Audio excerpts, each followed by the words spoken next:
So as a school, we've been focusing on critical thinking and in math and looking at student work and actually listening and hearing students explain their thinking. What kinds of activities have the staff been involved in to make that a focus and in terms of what's being evidenced in the student work and the teacher's understanding of critical thinking? Right. So students actually explaining their thinking, being able to use pictures, words, diagrams, higher levels. Are students able to apply what they've learned from the content in everyday work and in their mathematics work?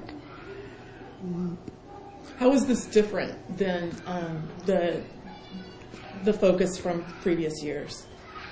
Well, I think the focus from previous years was basically trying to build to get to the point where we are now. We have a lot of growth to go, but it was some drill and kill, the math program that we had. Teachers were learning at that time how to engage students more in their thinking, and so we're at a point now where that's more of a focus. It's no more drill and kill.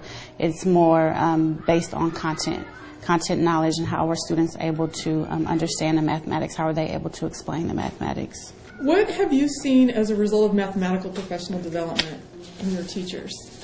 Content growth has been a big one. You go into the classroom and you can tell that teachers are really understanding the math and able to give that, pass that information on to students and help students understand the content of the math.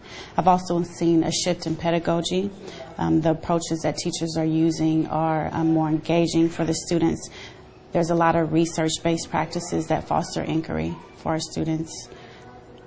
Teachers are more confident in their ability to deliver lessons. So when I walk into a classroom, it's no more, nervous looks, that I don't really understand this, where teachers are confident that they can go on and build off of what they already know. And they're helping their students explain and defend their thinking. The teachers are really modeling their thinking of the math, and therefore the students are able to do that with their peers. And another thing is that teachers are considering themselves learners now. What specifically are you seeing in the classrooms that's keeping the kids more engaged in the mathematics? I see students working together in teams, doing a lot of pair shares, and even dyads sometimes, just really